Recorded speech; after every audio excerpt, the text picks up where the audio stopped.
Honest J. Nowak. Oh yeah.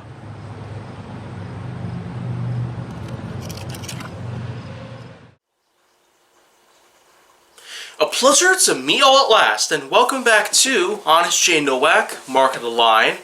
And most importantly, let's not forget the fact that I do have a lot of new things to talk about here. But for today's subject, I'm going to get going on by talking about another Italian company out there, known as Fiat. This is episode 728, and I'm basically talking about Fiat itself, its history, its uniqueness in many ways possible. Fiat, of course, was one of actually a few of them in the industry, a few companies that were pretty much very distinguished for their specific talent in creating much smaller sized vehicles, more compact, sort of elegant style, practical vehicles in the industry. Fiat is, simply put, the equivalent of smart. Though smart, of course, is in the same exact continental area of the world, Fiat, of course, made its own distinguishing based on how, well, if you're very familiar with such models, including the 500, the 500L, the 500C, and then, of course, there is the Fiat Spider, which is very equivalent to that of Saturn's Sky model, Pontiac's Solstice, or Jaguar's XK140. It's basically yet another two-door convertible rooftop roadster, if you so chose to have a convertible rooftop on it. But in terms of what we got based on Fiat's current lineup, it's not necessarily as big as many others. But it actually does very good with giving us some much more smaller sized, more affordable options that we could possibly seek out. And it sure has had quite a bit of a backstory to it as well.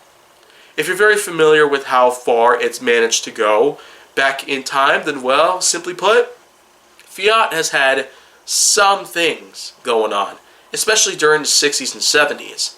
The 1971 127 from Fiat was in fact responsible for pretty much giving us another first-hand look at how quick, zippy, and highly capable that a very small car could potentially become.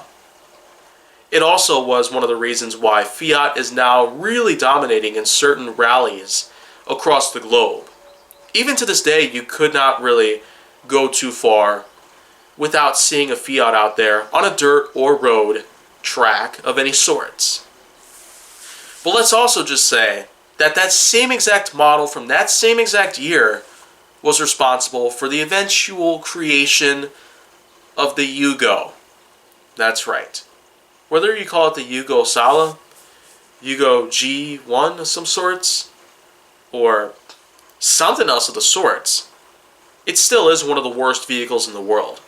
And to know that its design was purposely based on the Fiat 127 1971 model, it certainly is quite a travesty and a big total mockery towards a now modestly successful brand out there in the automotive industry. But one of these days, you probably never know. Maybe they might try and create larger sized vehicles, because if Lamborghini, Ferrari, or Maserati, or any other brands of its own kind in the country of Italy, if they could all become very practical at some point and pretty much fit for anyone out there, then I don't see any reason why Fiat shouldn't join in on the bandwagon either.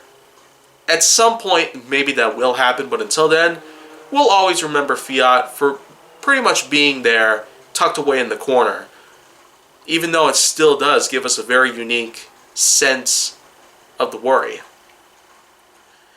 But the thing is, well, you probably won't be seeing too much happening with it. Of course, it's still going to be around thanks to being owned by Chrysler, which is still a pretty big company out there. But it too has some of its share of problems in the present day. Maybe I'll get to that sometime, but until then, I've got plenty of others that I can probably go ahead and start talking about at some other point in time. So if you want to see more, go down to my channel.